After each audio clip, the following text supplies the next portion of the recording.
I think now we can jump in.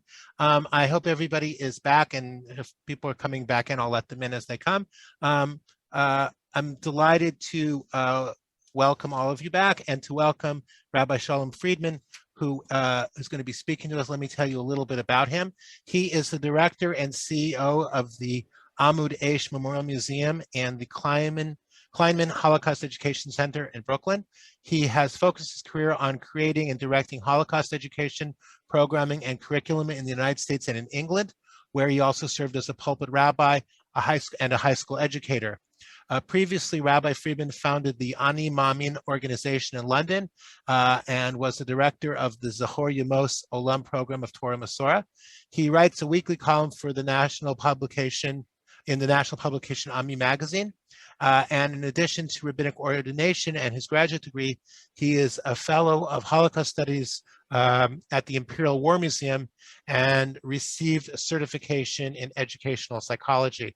And I would like to say, and I've had a good opportunity to work and to get to know Rabbi Friedman over the last, 10 years, 15 years. At least, yeah. And, he's a very valued colleague and a source of much wisdom. And I'm delighted that Rabbi Friedman is taking time out of his schedule. So what Rabbi Friedman is going to do today is he's going to give us an introduction to the film which he and Torah Umesorah created called Monsieur, Rav Yonah Tiefenbrunner, and the Orphanage He Established in Belgium during the Holocaust. And Rabbi Friedman is going to give us a little bit of a longer introduction than we've had to these films, but this film is a little bit shorter than the other ones. And then after the film, we're going to have a Q&A. I also wanted to say that each film that we're seeing was made for a particular audience. Okay, yesterday's film was made to raise money among people who supported the Bund and the Jewish labor movement and who were supporting the Medem Sanitarium in Poland. It was a very specific audience. This film is made for Jewish schools, for Orthodox Jewish schools, specifically for girls' schools. So that's also a specific audience. So just keep that in mind when you watch the film. Okay, I think I've said enough. I'm going to turn the microphone over to Rabbi Friedman. Thank you, Paul. I first want to say that I am extremely excited and honored to have been asked to give this lecture. Before anything, I just want to say it's been a privilege knowing Paul. I have, as he mentioned, I have been privileged to call him a friend and we've gotten to know each other at least the past decade. And when I came to New York, he really was a big support in helping me get started in the whole New York scene, Holocaust education scene. And he's really been there throughout the years. Whenever I've just needed to talk to him about whatever, he's been available and very, very helpful. And I really appreciate that. And it's really an honor to have been asked to participate in this seminar as well. Also, I do need to make an amendment to your introduction. I mean, all the favorable things you said about me, I absolutely agree with. But as far as the Ami magazine, I did have an article there for several years, but I haven't been doing that recently. So if you're looking into Ami and looking for the article, you will not find it. In any event, if indeed anybody wants to follow up with me on anything that we talk about or whatever, feel free to reach out to me. You can find me on the website, or Paul can also send you any information. As far as my topic is concerned, so I'm approaching this topic as an educator, and what I mean by that is that the story of Belgium, and particularly children in Belgium, more than an academic study, which there has not been much of, it's an incredible story about just understanding the plight that children faced during the Holocaust and how that differed in Belgium. And perhaps even more tragic was the choice that parents were faced with when being faced with the option of what to do with your children. And I want to preface that by saying, as we all know, the Holocaust, we know is not a good story at all for the Jewish community. But even worse, the children's fate, meaning children from the 12 years and younger, really faced the enormous odds more than adults when it came to survival. You know, we know the numbers, and there's different numbers that have been suggested as far as adults versus children when it came to survivors, but there's no question that children were annihilated at a much higher rate than adults were. I'm talking about children who were 12 and under, for the simple reason that they really didn't have a place within the Nazi machine. They were not able to offer any purpose to the Nazis, whether it was labor, whatever it was necessary for the Nazis to use the Jews for, in which they kept them alive for that reason. Children didn't have that to offer.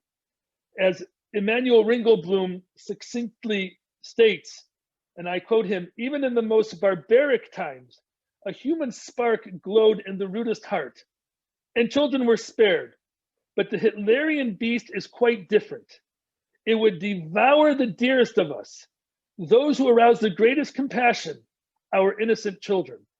That was Emanuel Ringelblum in the Ringelblum archives. And I think it just succinctly, summarizes the plight of the children, that when it came to the Nazis, unlike other persecutions that occurred where children tended to be spared, not when it came to the Holocaust. When talking about the health and social welfare of Jews during the Holocaust, as I mentioned, we find it a kind of a unique situation that occurred in Belgium. And that's, in order to understand that better and ultimately to get to the film that we're discussing, I want to give a bit of a background, in the Belgium history when it came to the Nazi invasion, and then B, I would like to just give a bit of an overview of what choices there were that were available for parents in Belgium when dealing with their children. So the German forces ultimately occupied Belgium, was the day of May 10th, 1940. So it was already well into World War II. The Nazis had already begun their program with the SS, I should say, really began their program of annihilating Jewish communities. And eventually they were able to occupy Belgium. Belgium ultimately surrendered on May 28th. So it was only a matter of a few weeks before Belgium capitulated and had to surrender to the Nazis, or to the German army. And this was per the king, who was Leopold III. And it was a unique situation as well. What ended up happening was that the king himself stayed in Belgium, attempting to kind of to maintain some control and try to negotiate with the Germans how he could continue to run his government. But the prime minister and the rest of the government went into exile. So you already had a very tenuous situation in Belgium. But what you already beginning to see is that the Belgian government was not ready to just give up their control. They did attempt to maintain some control, and there was negotiations going on during that process.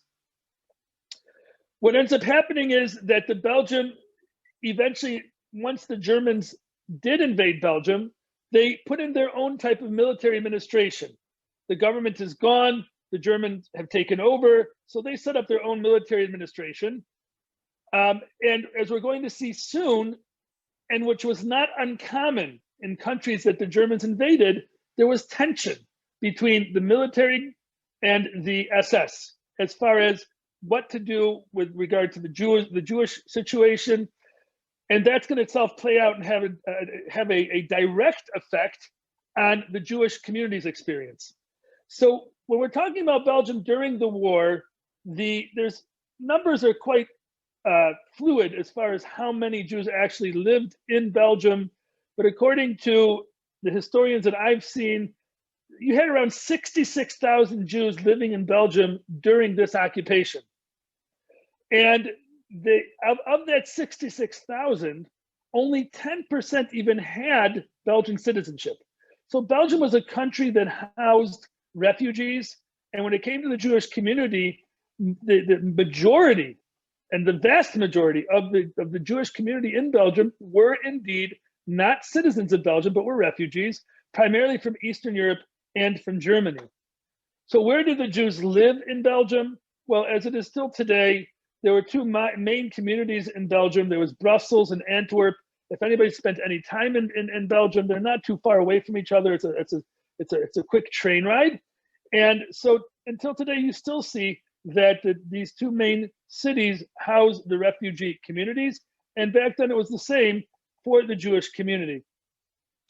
So as I mentioned, there was tension between the military, who set up a government to manage the Belgian people, and the political situation in Belgium was run by the military. But the SS was attempting as well to take control, and they wanted to be more involved in the administration of the country.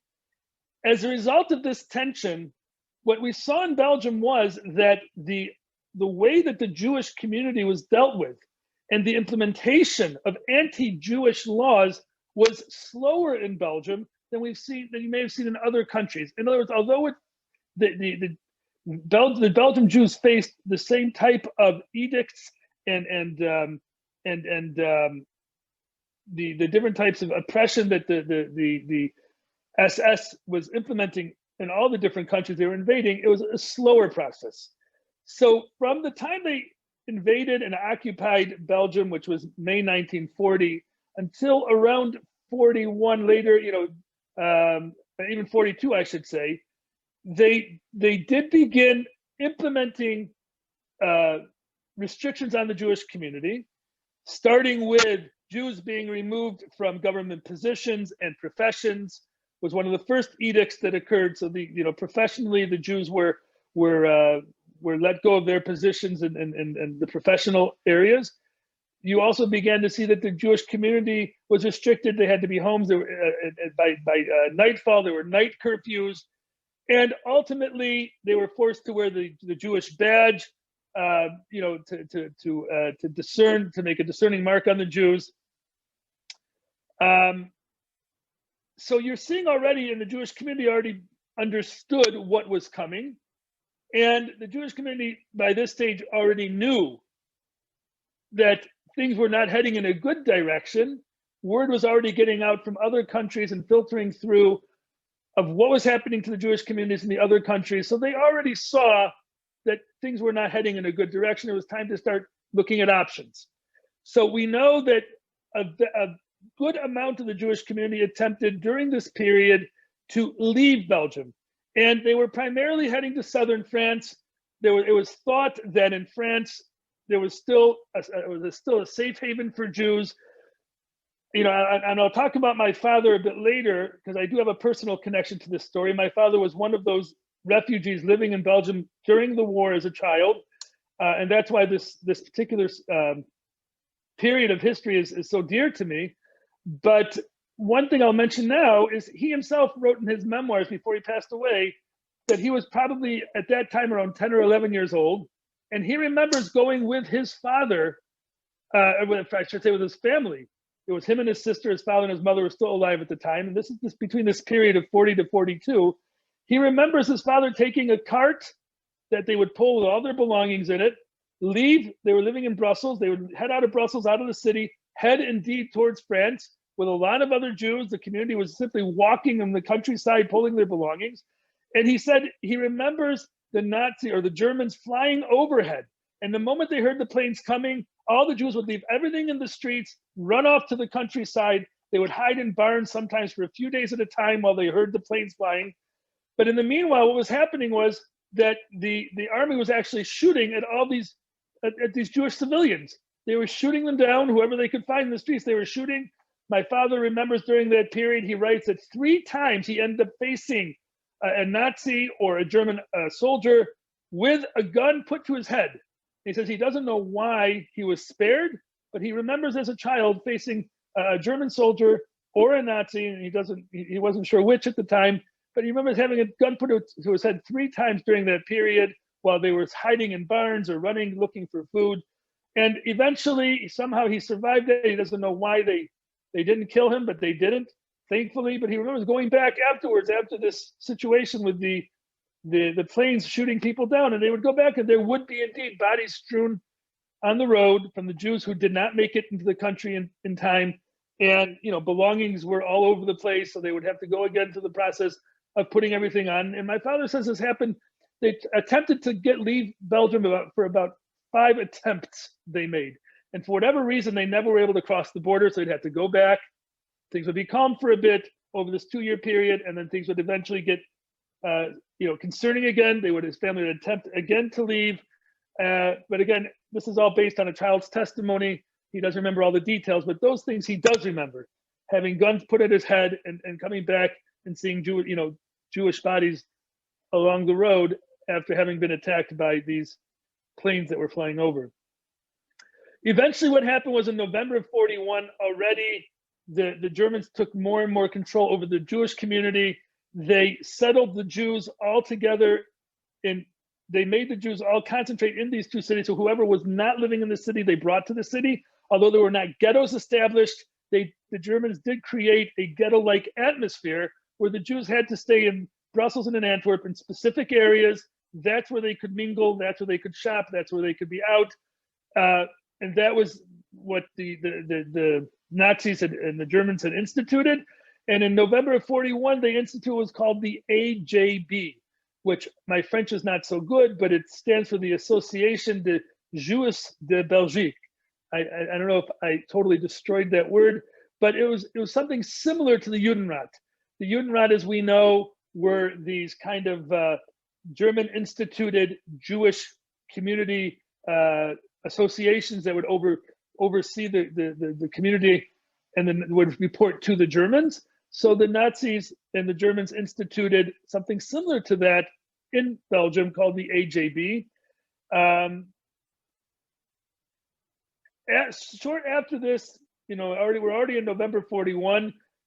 Shortly after, children were now kicked out of the public school system. Once the Germans had created this AJB, they demanded that the AJB set up schools for children. In other words, they created a situation where the isolation could continue. And, as we know, the steps that the Nazis took was intended to be isolation, and then it went ghettoization, deportation, annihilation. Those were stages that were being followed within Belgium, but as I mentioned, on a slower pace. And due to the tension between the government, the military, and the SS, it was not as well organized, but nonetheless, it did occur. So we've already seen the initial isolation. We've seen something similar to a ghettoization where the Jews were concentrated into the cities. We're now beginning to see further isolation, which is going to eventually very soon going to eventually lead to deportation and ultimately the annihilation in Auschwitz. So now we're heading into January of 42. Things are really ramping up. The SS is getting more control over the Belgian political situation. They're wresting more power away from the German military government, and they're getting more draconian in their decrees against the Jewish community. So in January 42, Jews have now been decreed that they cannot leave Belgium. So now the Nazis are starting to close off any windows of opportunity. So whatever Jews did not manage to get out, and we're roughly half the community, I think I have the numbers in my notes, but roughly about 23,000 Jews did manage to get out of Belgium before the borders were sealed by the Nazis. But you still had more than half the community living in Belgium, and now their window of opportunity to leave has been shut. Come spring of 42, and this is when the SS officially takes over the entire Jewish affairs, the Switch of the Jewish affairs, and they begin to implement the final solution in Belgium. So now we're in spring of 42, and already in August, the initial deportations begin. The way it worked was that Jews would be rounded up. The Nazis initially were only taking non-citizens, and if you remember, as I said, only 10% of the Jewish community were Belgian citizens, so that leaves 90% of the community open to be deported per the Nazis' rules that they implemented. And they began deporting Jews. Now, the way the deportations worked was that there was a transit station. The Jews were not being rounded up in the street and put on trains and sent directly to Auschwitz. What happened was the Jews would be rounded up and brought to a place, it's a town between Antwerp and Brussels called Mechelen.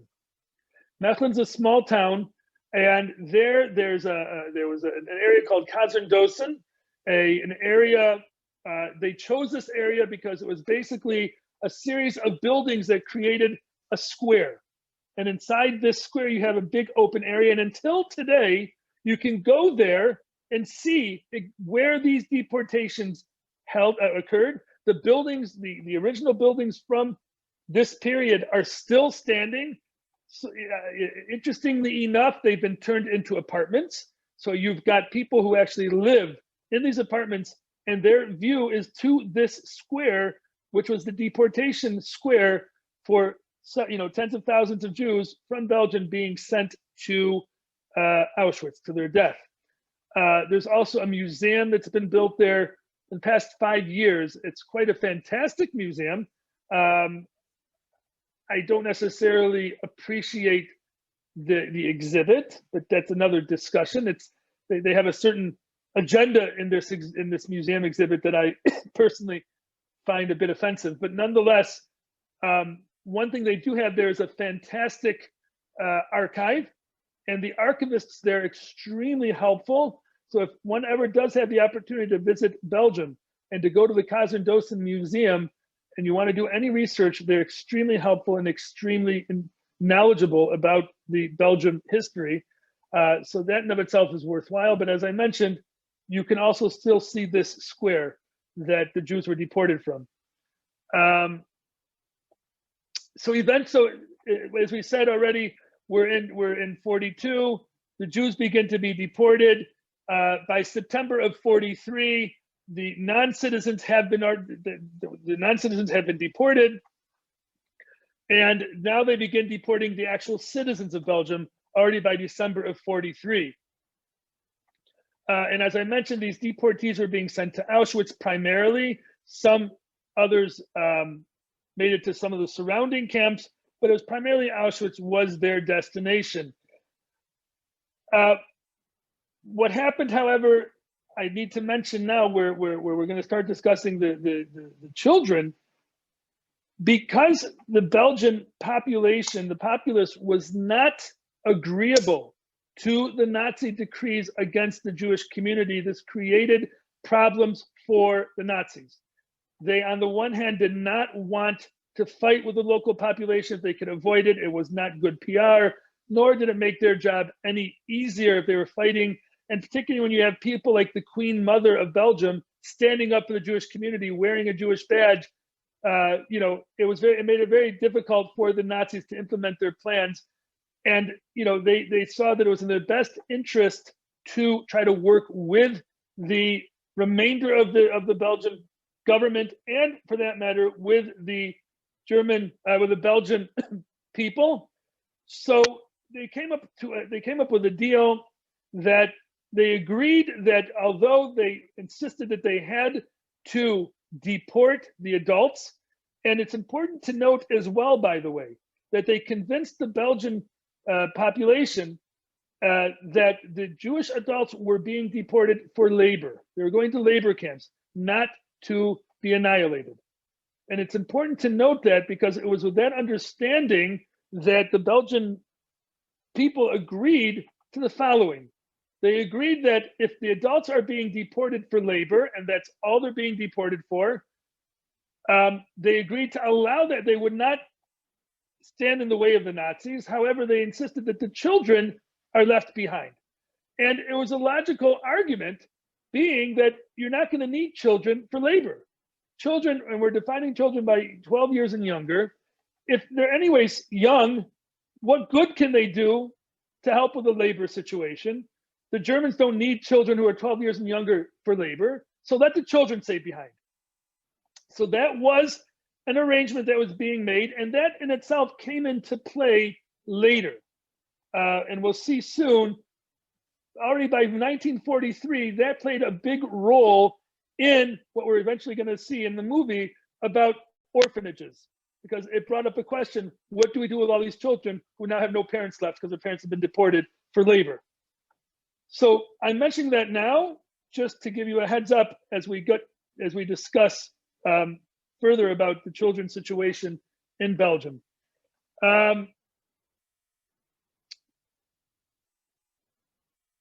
I should also mention that there were being organized rescue efforts being made by the CDJ, which is the Committee for the Defense of Jews in Belgium. And as we mentioned, the church was involved, and we're going to see that soon. And so you did have other rescue efforts being made.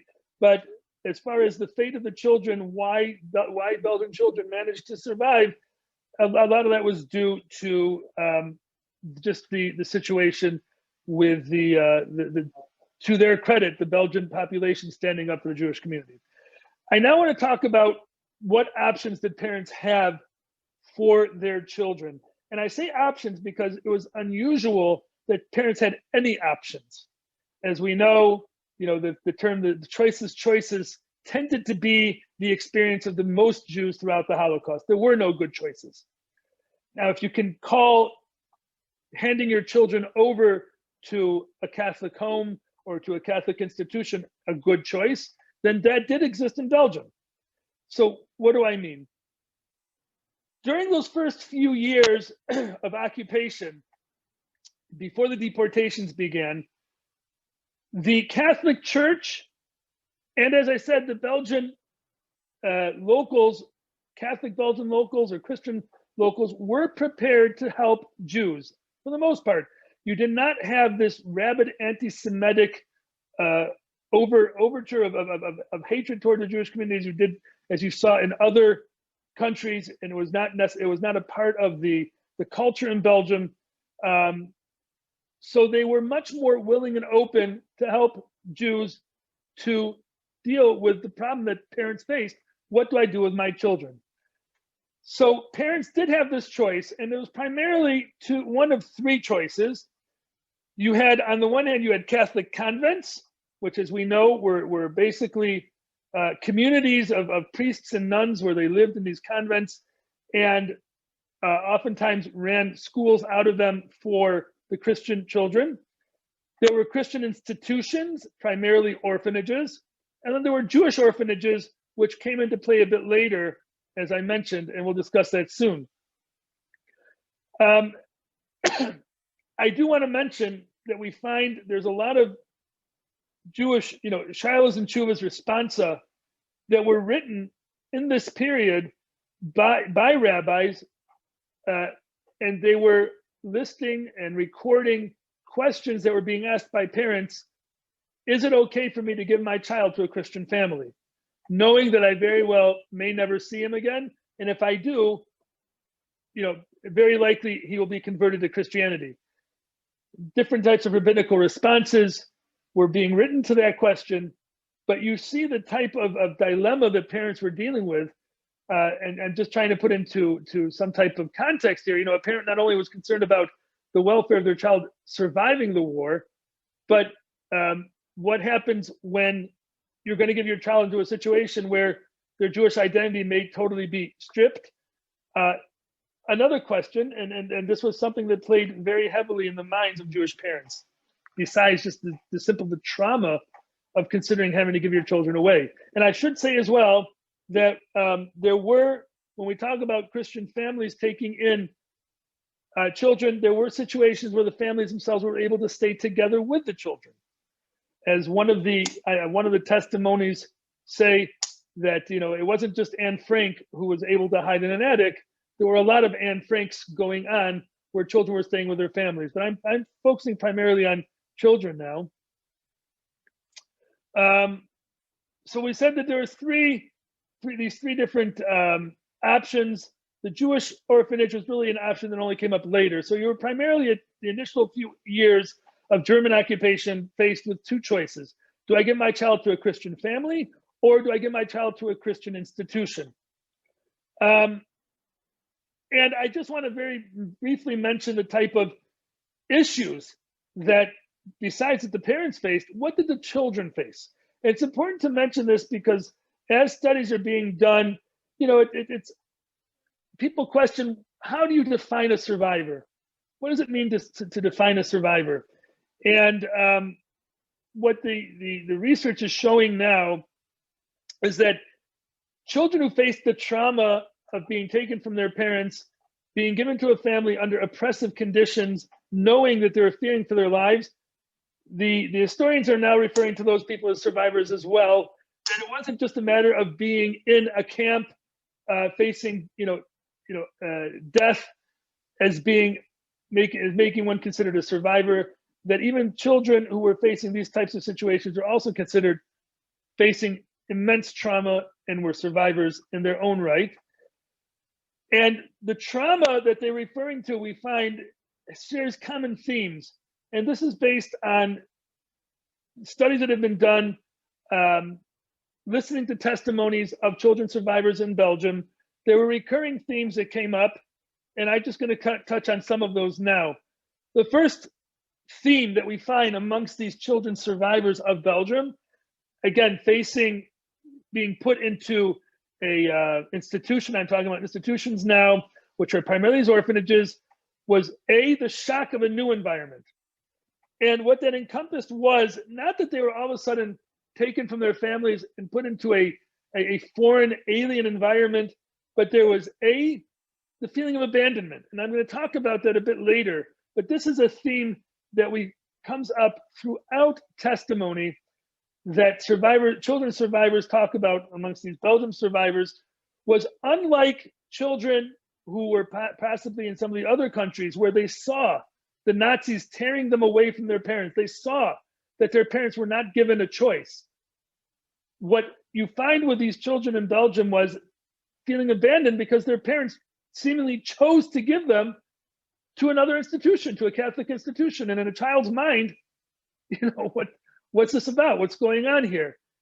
And that's something I'm going to discuss a bit later when I talk about my father's story. But I just want to quote a survivor who wrote, "My parents didn't come back for me. The nuns, strange ladies in black who spoke French, a language I didn't understand, took me to a room with colored windows and wooden benches. I could see candles burning, but it was still dark. One of the nuns showed me how to get on my knees on the floor, then took my hand and tried to get me to make an odd sign across my chest. I was confused. I wanted my mother. Moments later, I felt a chill down my back when the nun took my hand and dipped it into a small bowl of water." That's from the testimony of Ruth Rubenstein, who was one of these children survivors from Belgium.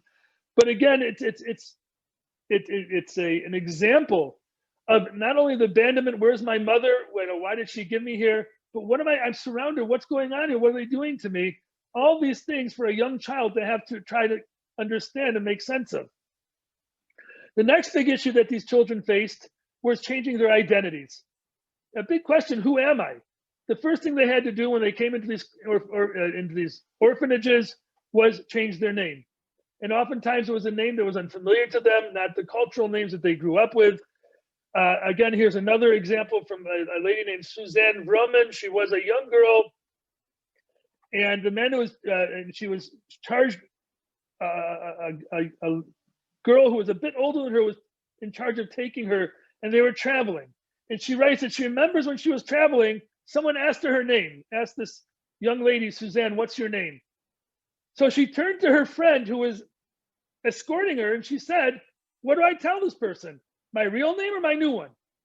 She remembers this as a child, that this was an issue she was dealing with. Not only has everything changed as far as the environment she's been put into, and culturally it's different, but my name, like who am I? What name do I have? These were issues that she was about 5 years old at the time having to face and deal with. There, of course, was adapting to a whole new environment. And as we mentioned, these institutions were religious institutions. So it wasn't just about being taken from one home and put into another, but sharing a similar culture. You're taking Jewish children and putting them to Catholic or Christian institutions and very heavily religious culture that they're being all of a sudden introduced to. And obviously that was another theme that's a recurring theme amongst these children survivors. And also the physical appearance. They had to change their look, they had to change their dress, they had to fit in. And keep in mind that it wasn't just about fearing of being caught by the Nazis, but the other children in these institutions didn't know that they were having Jewish children with them either. Their identity was kept from the children as well. So this particularly played a challenge, or played a role in the challenges that boys faced. And we can understand why, because the Jewish boys obviously had to contend with circumcision. And there are testimonies from the male children survivors who say that they were faced with the added challenge of bathing, swimming, showering. How do they keep themselves hidden How do they keep their circumcision hidden from the others that they're with? And furthermore, the Gestapo, if they were suspicious that a male child was Jewish, would make him drop his pants in the middle of the street to check for circumcision. This was the challenges that the boys faced, and particularly the boys had to face when dealing with not only this fear of abandonment, this new environment, a new religion, but their appearance as well. Furthermore, particularly in the Christian institutions, as the war carried on and the rations became less, the physical care of the children became worse and worse in these institutions, as the institutions were simply not capable of providing the types of care needed, and not just for the Jewish children, but even for the other children. But there was sanitation issues, there was hunger, there was disease, and it's all boiled down to a lack of the war rations that were put into place and the limited resources. And I will quote here, after a few days, this is from Blanche, her name was Blanche H. in the Shoah Testimony Archive. After a few days, I was told I would be taken to another orphanage on top of the citadel in Namur by the Meuse in the mountains called Mille Fleurs. There was a scene from Oliver Twist. And by the way, I want to mention that it's not the only time that I've heard this reference to Oliver Twist. When you listen to testimony from children who are in these Christian orphanages, they oftentimes, I've heard often the reference to an Oliver Twist situation. So it gives us an idea of what these children were facing. 1 meal a day was a lot. We had no sanitary conditions. We used leaves from the yard. We were maybe bathed once a month. We were infested with lice. I found an apple one day. I took one bite for a week. So it wasn't such a rosy picture when children were put in these institutions. And again, I'm not suggesting that it was done intentionally, but due to the circumstances, these orphanages were not being given the resources that they needed to take care of any of the children. And obviously religion was another issue. The children oftentimes experienced conversion, baptism, and there was a feeling of guilt that these survivors talk about as children. They know that their parents would never have wanted this for them. How they had how do they deal with it? And again, we're talking about children. So children trying to deal with these very complex issues where it was quite traumatic for them. That's the institutions, and we mentioned the Christian homes. And I see that I better get a move on. I'm kind of getting behind on time here. Okay, the Christian homes was a different set of challenges that the children faced. I just want to say that, each situation had its pluses and had its minuses. On the one hand, in the institutions, at least the children had the ability, as difficult as it may have been, they had the opportunity to socialize with other children. They could still be children. When you were put into a home, and imagine in Frank, you're put into a home, oftentimes they were hidden in very small, quiet, small spaces. This is, again, the repetitive theme that you hear from these children survivors, that when they were together in a home, whether it was with their family or not, they were in quiet, small spaces. They couldn't move for hours on end. They couldn't talk, and they definitely couldn't socialize. And what oftentimes happened as well for these children when they're together with their families, which on the one hand you might think would be very comforting for them. Another thing that comes up in the testimonies is you hear about how these children had to be themselves, they became the parents, that the parents were suffering nervous breakdowns, mental breakdowns. They were just, broken by what they were experiencing. The children who perhaps were not exposed or just not mature enough to allow that trauma to affect them became the caregivers of their own parents in these squalid, small spaces. It was not unusual for these children to be used for child labor.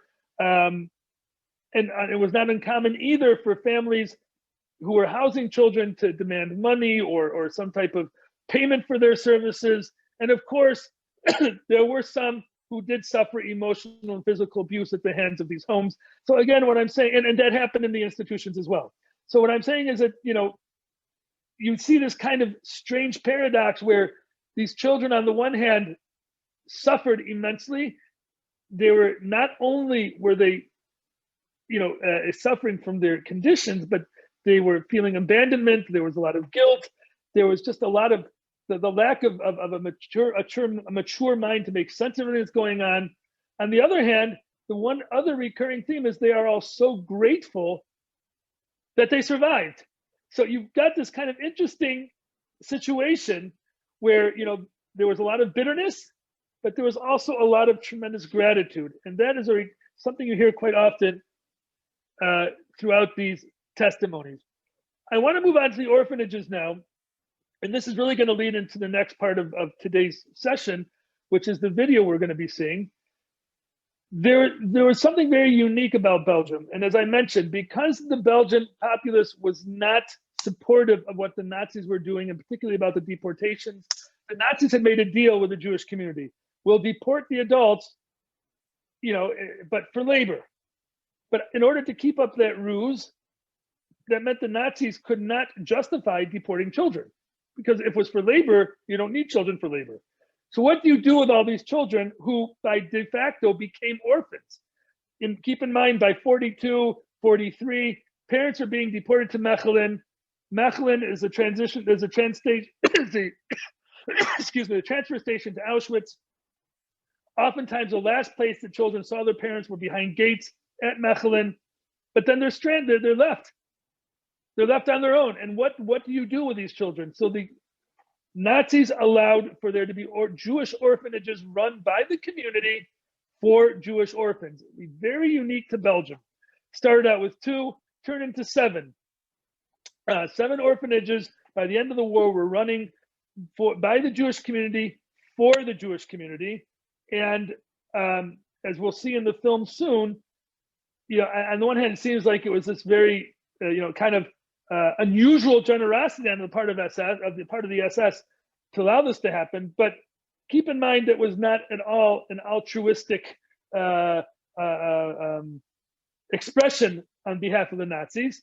It was quite the opposite. The Nazis saw this, that they could, on the one hand, manage to control the Belgian people, but on the other hand, they could also use this as a means to know where the Jewish children were at all times. And because they knew where they were, they could always come and get them whenever they wanted. And it did happen. It happened that the Gestapo would make attempts to come into these orphanages, and they would take children sometimes under various reasons. But the Gestapo used this as kind of another transfer station. Rather than taking children to Mechelen, we'll take them from the orphanages. So the children now, on the one hand, when they were in these orphanages, and this is what you're going to hear from the testimony in the video, these orphanages did provide a certain modicum of a bubble of safety and kind of an environment where the children, the directors of orphanages tried to create an environment for these children to not be exposed to what was going on outside. But nonetheless, they couldn't control it all the time because the Gestapo would come in. We're going to see the video soon. I just want to mention about my father's story as kind of an introduction to the video.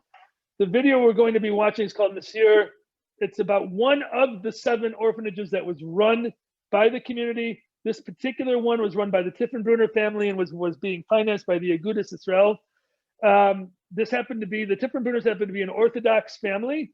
There were 2 orphanages of the 7 that were run by Orthodox directors. The other 5 were run by non-religious or perhaps less extreme, and within the variety of the Jewish communities that were there. And my father happened to have been a child who experienced both ends of what we discussed.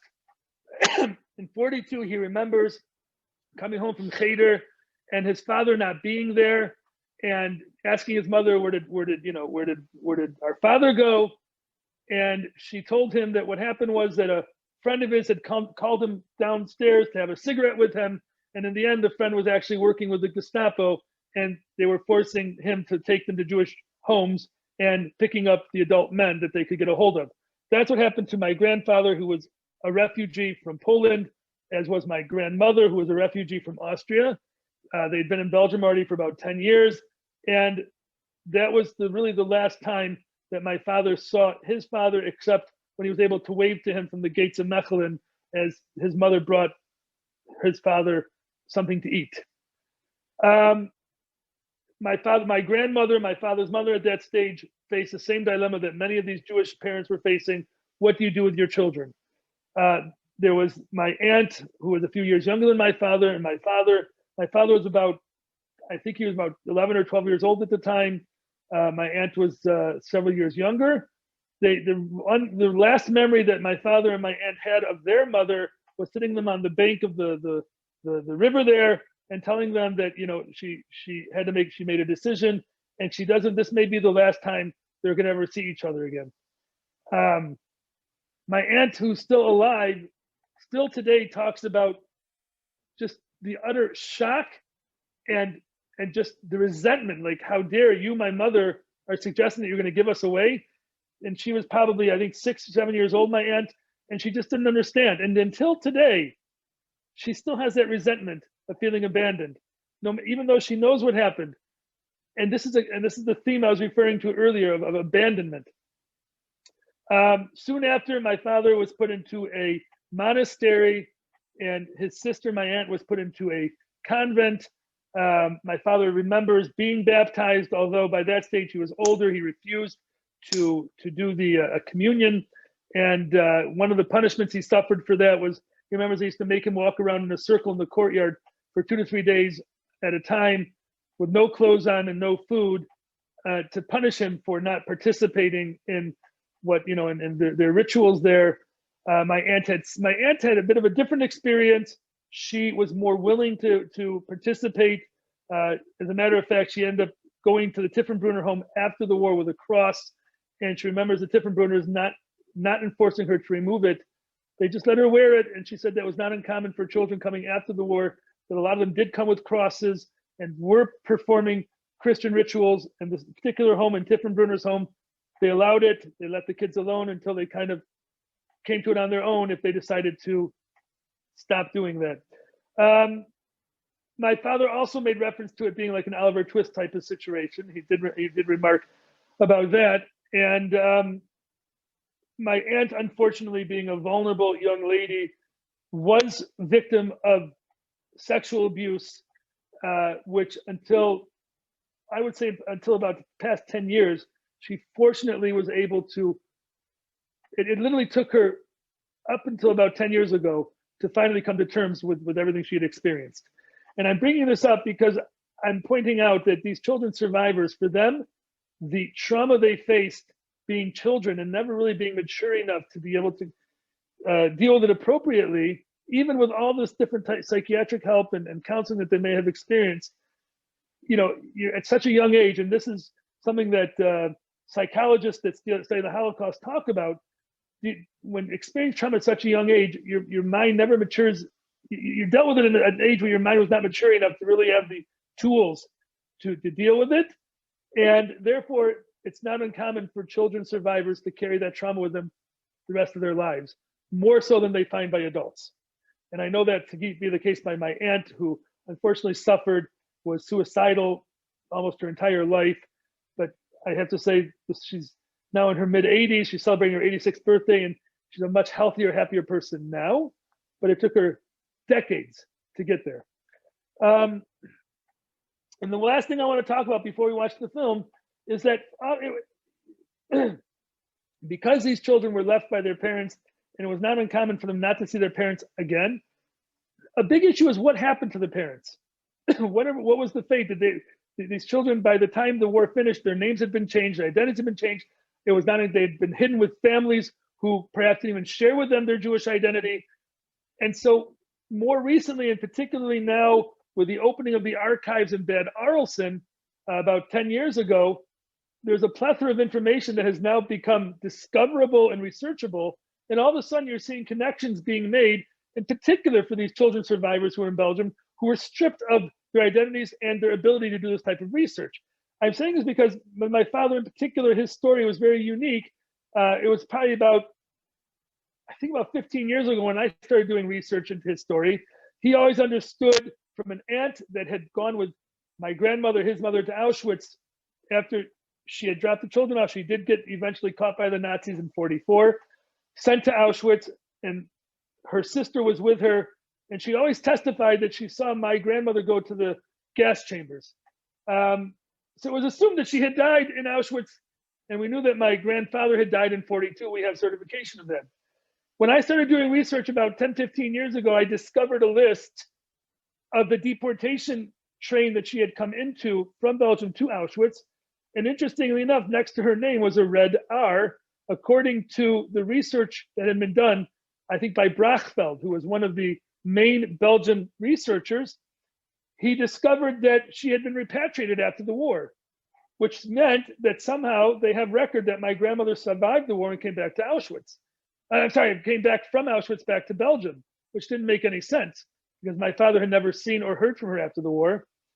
I did further research, and this was about a year, it took about a year or two. I did eventually discover that my grandmother did indeed survive the war. And we have an entry visa with her signature on it that we've had confirmed by a graphologist is 97% certain that it is her signature in December of 1946, re-entering Belgium. And there was a letter attached to that from a lawyer asking for permission for her to re-enter the country. She's looking for her 2 children. She had apparently been in the Russian zone in Berlin, suffering from her experiences during the war.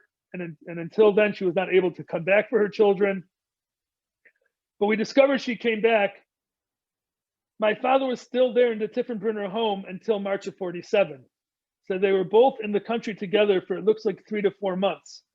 But she was not able to find them, presumably because by then my father and my aunt's name had been changed. They'd been moved from where she left them to another orphanage. It's unclear exactly what occurred, except we do know that she came back looking for them and they never saw her and she never saw them. And according to the latest research that I've been able to conduct, it seems that she stayed in Belgium until the end of 47 and then made her way to Eretz Yisrael. And that's kind of where the story ends. I have no more information. But one thing I'll never forget is when I made this discovery and I called my father, who by that time was already in his 70s, late 70s. And he just said, like, so where's my mother? Why didn't she ever come back for me? Talking about the feeling of abandonment, I felt then like it was as if he was a little kid saying, literally, so where's my mother? Why did she never come back for me? And my aunt until today still tells me she wishes I never shared with her what I discovered, because it was bad enough to think that she was abandoned, but to think that her mother came back for her and she never saw her, that is something she cannot get over. She said she came to terms with being abandoned. She understands what occurred, but to think that her mother was alive and she never saw her, she till today can't get over that. And in this film, we filmed a lot of it in Belgium. And I was fortunate enough to bring my father with me to film it. It was literally the day after the filming that we did of this film. My father had about 10 strokes in Antwerp. He ended up having to stay there for I think he was there for about 2 months in the hospital until he was able to come back home. And it was within the next year that he passed away. After, he just became a different person. So anyways, my point being that when we talk about these children, we have this kind of unusual situation where they did survive. And perhaps they didn't face the same horrors as other children did in other occupied countries.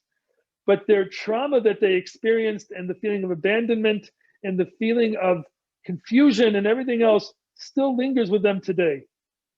And so we talk about, we like to think that we were victorious, but my closing remark is that unfortunately the Nazis still are having an effect on these victims and survivors today in a way that we may not even be aware of. On that note, I think we're going to see the video now. Yes. And I hope to have given some context. So thank you so much, Rabbi Friedman, for really giving context and also sharing the experiences of your father and your mother, your family. It's very extremely moving and disturbing, but moving. Another story, another very Rabbi important Friedman, story about the Holocaust. Thank you so much. I think this was amazing and so edifying for our students.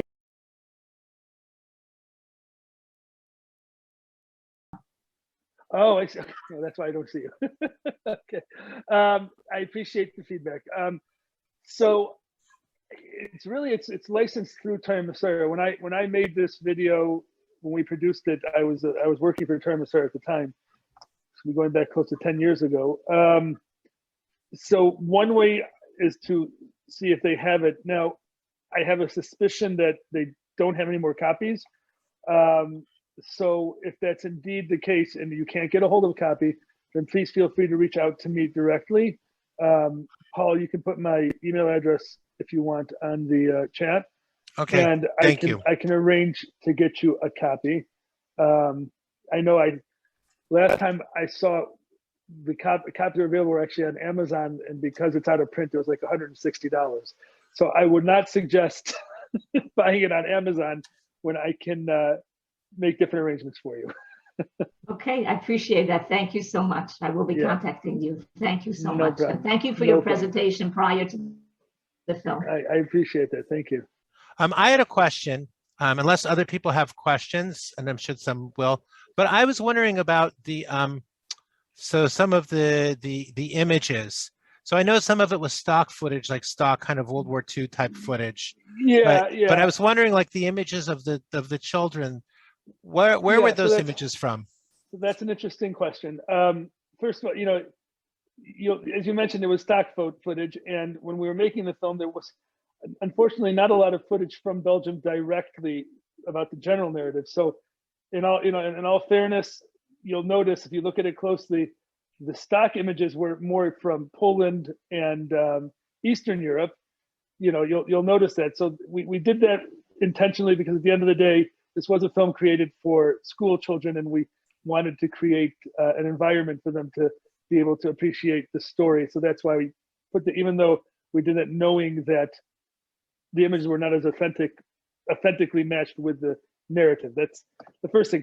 As far as any footage that had to do with the orphanage itself was original footage. We found it in the attic when we were in Belgium filming. We visited some people who had a relationship with the home, and we happened to come across, if you may have noticed that I think Yonah's brother mentioned the Mrs. Bamberger, who was a lady who helped Yonah Tiefenbrunner in his home. Her daughter had footage in her attic that I think her mother had taken of the home and just had it unboxed. And she pulled it out and said, I don't know if this is useful to you. And so we took it and we had it digitized, or whatever the process was 10 years ago. And we had about a half hour's worth of footage. So anything you saw that looked like original footage of the children, like the Purim dress, that was all real. The images where they were eating at the in the dining room, that was all real. There were a couple parts there where it's quite obvious that although we tried to make it look old, we actually did that locally here in Muncie. We had a few kids. As a matter of fact, two of my daughters had a cameo appearance in there. So there were certain pieces, but you can discern between what we did. It looks, it just doesn't look as authentic. And we actually did it in brown rather than black to make a clear distinction. So whatever looks old but is brown, that's what we filmed and made it, just dressed it up a bit. But the black and white is all original footage. Those are the children in the home. And whenever I see it, it moves me, because these were the children in the home, and you look at their faces with the smiles and think about the context of what's going on outside of that building. And it's just amazing to have captured smiling children during that period, which to me is probably one of the most profound parts of the video.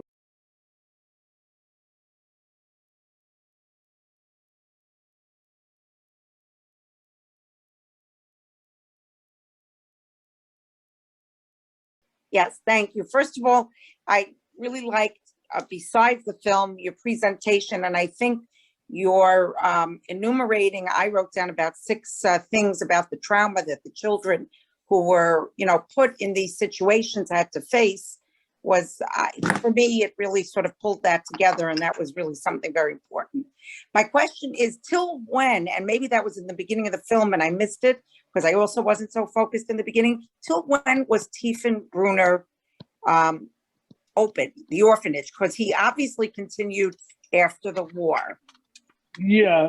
So I mean, my father actually, my father, I don't know if you noticed, my father was the one with the beret talking throughout the film, that was my father. He didn't actually end up in the orphanage until after the war himself.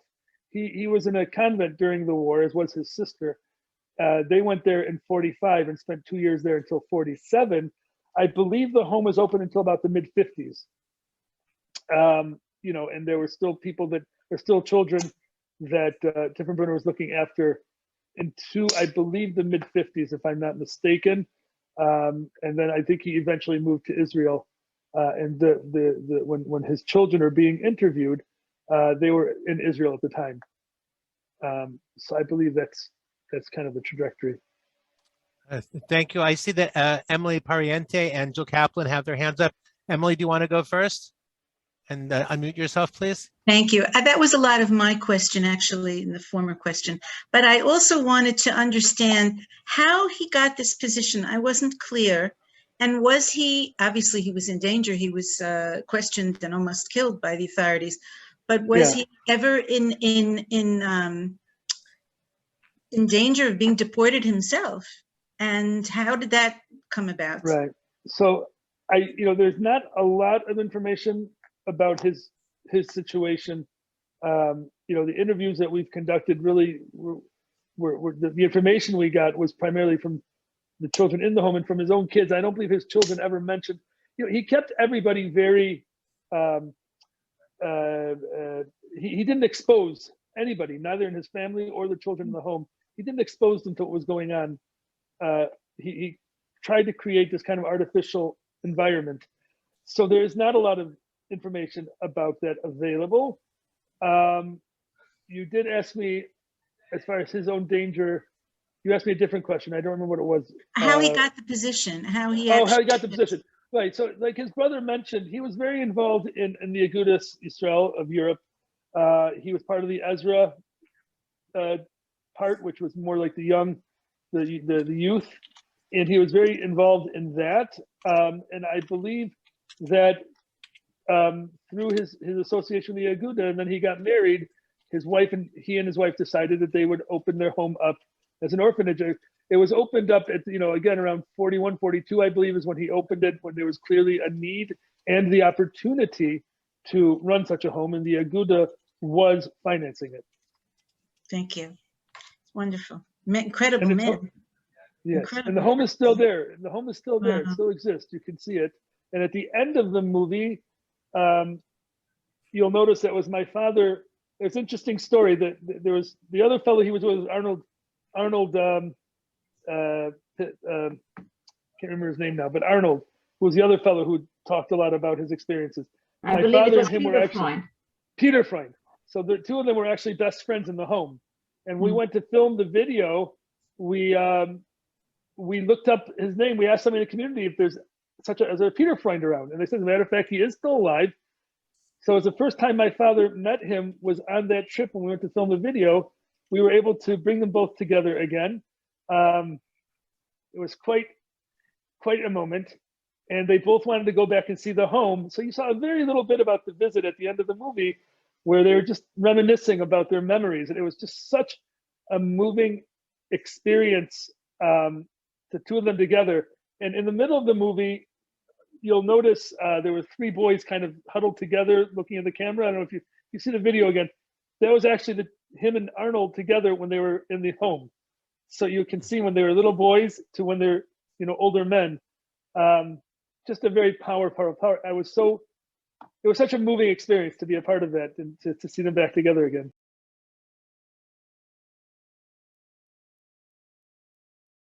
Yes, thank you so much. I also echo everybody's words of gratitude for sharing this movie and your story. I know it must be very emotional, we could see, and very personal for you to go there and go so deep. So we really thank you for taking us on that journey with you. Thank you. It was just, I wrote it down I was watching the movie, this phrase, a promise of caring with no expiration date. I can't wait to be back in my classroom. I just want to paint that on the wall. It is so profound. Yeah. And it speaks to certainly to the people that we met in the film today, Monsieur, Yeah. but so many others who did that. And Yeah. I'm emotional just saying the words out loud. Yeah. Yeah. Well, I remember we discussed how do we kind of summarize in a phrase what he did, and we just kind of came up with that. You know, it was just like, that's it. It is. It takes my breath away. So thank you very much for that. Yeah.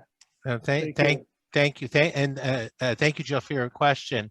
One question we have in the chat is around how many children were housed at the orphanage during the war, both overall and at any one time? Right. So, if I'm not mistaken, I think the number of children that actually survived throughout the war was like 4,000, which doesn't sound like a big number, but in comparison to other places that, you know, was quite a remarkable number. I believe in Tiefenbrunner, I think he at one time, he had over 100 children at one time, if I'm not mistaken. I'd have to review my notes again. It's been a while since I actually looked at those types of details. But if I'm not mistaken, I think the number 100 goes through my head. I'm not sure if that was over the course of time, but he definitely had a substantial amount of children in the home. If you remember, they were talking about initially it was open for teenagers, and then just kids kept getting dropped off. So there, at one stage, it was a lot of kids running around. Let me ask another question, but and then I'm going to turn the floor over to Emily because I think Emily had another question as well. No, I'm fine. Okay. So I wasn't sure that I understood this at the end.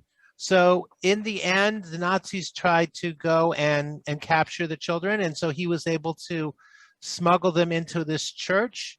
Right, And so that was one excuse me, one of 7 orphanages. What happened to the other orphanages? I assume the same thing would have happened. Yeah, again, I'll be honest, there is not a lot of research, documented research. Most of what we know about these orphanages is from testimony. This whole story of Belgium has not been well documented. So it's not easy for me to, I never claimed to be an authority on Belgium anyway, but the little bit that I do know is that I know that there's not a lot of very clear documented, information. So I don't have that type of information. But I do know that was definitely the plans of the Gestapo was in '44, once things were clear that that they were losing and they were going to have to clean up shop, that they did go after the children. And I don't know much more than that. Right. No, that seems to make sense that they would have done that. They certainly, well, and as far as I know, that they tried to do that in other places too. And there's a few main books. Sylvan Brachfeld is the one who really did the research in the deportees of Auschwitz. He collected all the lists. A lot of it's in French, so it's not, and never really been translated properly. Yad Vashem did print a book called Belgium and the Holocaust, where there's information there. Interestingly enough, there is an exhibit in Auschwitz now in one of the barracks about the Belgian community. So there's some information there as well. It's a more recent exhibit. But again, it's not, you don't have any conclusive work on Belgium that I'm familiar with. Okay, thank you. And I just want to see if there's any more questions. It looks like there are not.